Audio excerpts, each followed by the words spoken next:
mobilizes quite a big army.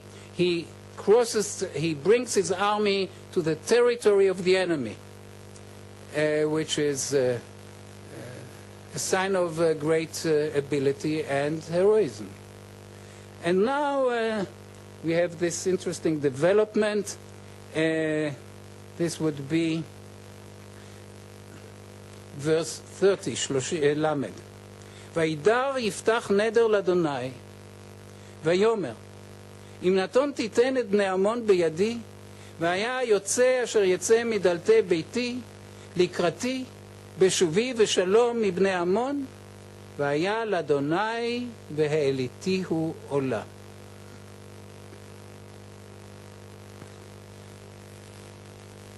Verse 30, and Yiftach made the following vow to the Lord.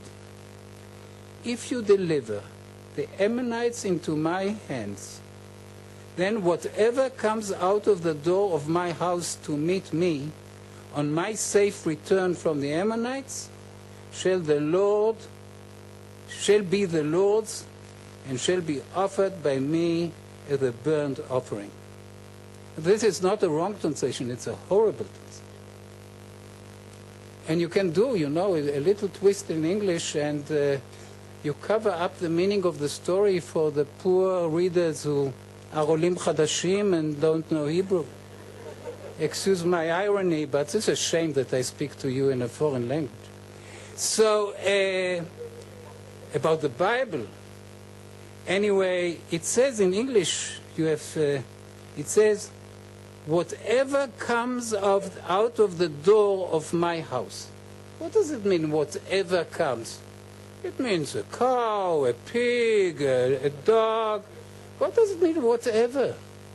But in Hebrew it says, asher yotze, right? Which would be in English, whoever, not whatever. This is the whole story.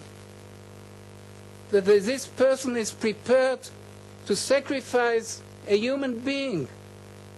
But this is probably too shocking for the translator. So in Midrashim we have this explanation.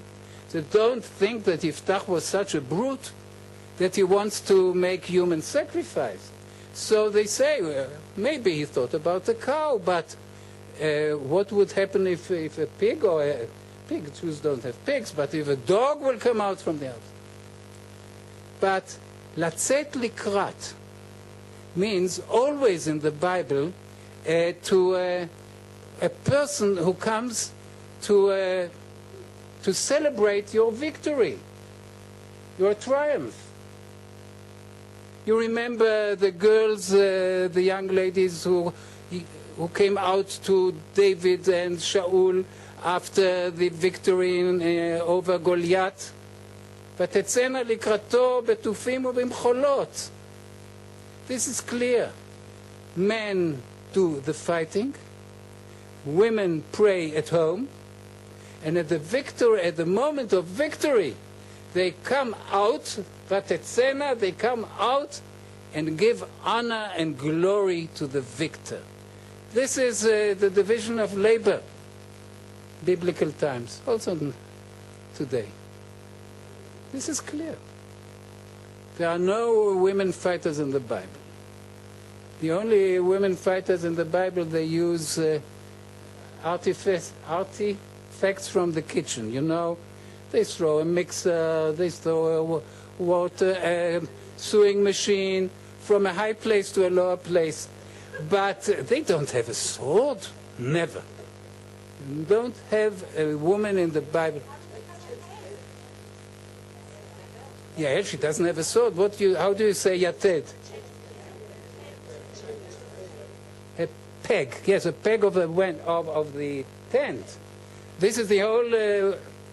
This is what the story means. She lakra et la yated oil. She didn't have a sword. She had a peg, right, and a hammer, which means that women are maybe very courageous in certain situations, but they don't fight. Excuse me?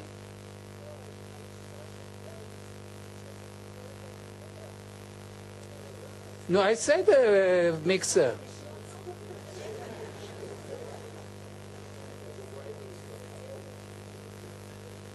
You don't understand my humor?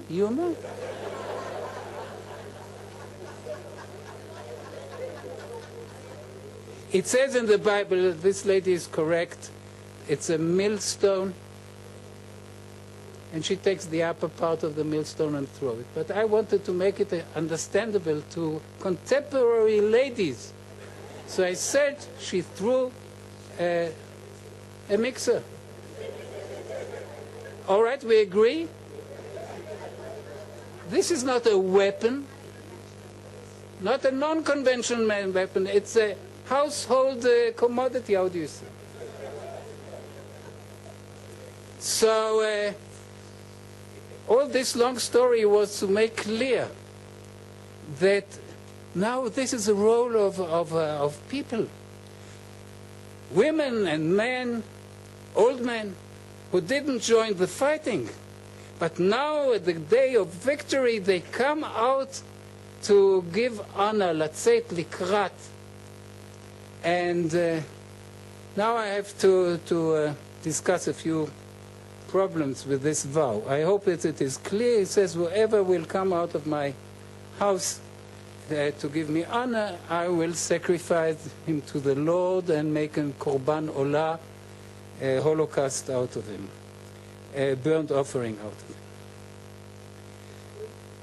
It's crazy? This person who has always interesting remarks says it's crazy. He didn't hear the Ten Commandments. I know so many people don't know the Ten Commandments. And they are all regular people. You believe they are not accepted in the army? Any doctor will say they're crazy? What could I say? I hope I will be naive as you are. This is not crazy. You say, please give me a psychological explanation. So, but I have to make some preliminary remarks before I come to... First of all, I have to ask myself, does this show that he is a weakling? He makes such a vow. In other words, is this vow, or making a vow, legitimate in biblical narrative? That the great fighter, a very great hero, in the very moment before the battle, he makes a very outreaching vow. I think this we should, because in many scholarly books I read that this is a sign that he is actually a weakling. He relies on God because he doesn't have personal courage. But this is really wrong. I wrote down a number of people who are regarded as great heroes or very devout persons who make vows, which means that they know the limitation of their power and they want to, so to speak, mobilize God to help them in making a vow. So you remember that Gideon mobilized all the people of Israel. He was very charismatic. But at the crucial moment, he makes an experiment. And he says, I have a fleece of wool, and I put it on the threshing floor. And if a fleece of wool will be soaked with dew, it means the whole surrounding will remain dry. It means that you will help me. He goes to sleep. In the morning, he takes the fleece of gizat hatzemer, the fleece of wool, and squeezes a whole bowl of water. Why does the book of Judges tell us this? Because it's true. Heroic people have the need of God, are in need of God. But in the morning, he says to God, please forgive me. I am a great scientist. I need a checking test from the opposite side. I will put the fleece again, but this time it will remain dry, and all the surrounding will be wet, which happened. Only had 2 negative and positive experiments. He was prepared to go to battle. This is Gideon. Now, which actually means that the narrator wants us to understand that the real savior of Israel is God and not Gideon.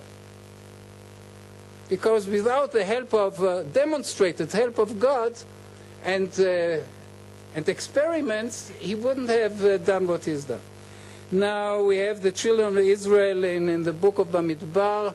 In chapter 21, they had a fight with the Canaanites, and they said, Im titen otam biyadi v'achramti et arehem.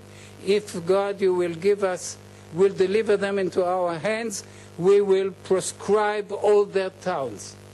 Which means, and you have it with Hannah naturally, which said, if you give me a son, I will give him back. And this means, imagine that a person is for years buying Mifal HaPais. This is untranslatable, right? The national lottery. And he never or she never gets any prize from the lottery. So one day she stands up and makes a vow. If you make me a big prize, 10,000 shekels, I give them all back to tzedakah. Which means I need the satisfaction, but I don't need the money itself. I can imagine such persons. This is what Hannah is saying. Well, this is what the children of Israel say in the Bamidbar. We won't take anything as loot, because we'll give everything back. Now, Jephthah is in this tradition of behavior. He says, and I think this is the crucial point. You know, heroes need glory. This is they don't need money, they need really glory. In Rome and in Israel and in America, they need glory. This is their deep satisfaction. This is what makes them so heroic. But he knows that he made his help to Israel conditional, which means that his own kavod, his own honor is more important than the deliverer of Israel. And now in the crucial minute he says, so this is my explanation to a very sane vow. If you deliver the enemy into my hands, I won't take the honor. I will make it clear in this very crucial moment when they come out from my home that I make a sacrifice of these people who honor me, or this person who honors me. I'll make a sacrifice to you, which means I made a vow, and I proclaim the vow in the open now, and I pay you the honor which they try to give me. You have to make a decision, you know. Lectures are in love in their own interpretations. So you have to make a decision whether this convinces you or not, but my clue to this explanation is the word bayit. It says, Asher yetzeh mi beiti. In other words, he was thrown out from a house. Now he has another house, a bigger house. He was thrown out from the house of his father. Now he has his own house. In the very minute when somebody will be the first one who comes out from this house, he will say, no, I don't accept this honor. If you take it or not, if you don't take my explanation, you are left without any explanation, which is a very severe situation. Anyway, now we have to ask another question. Why is this vow open-handed? You want to make a vow, make it clear. Right? Say, I will sacrifice, make it clear. But why do you leave it in the hands of God? The person, whoever comes out from the house, leaves it in the hands of God.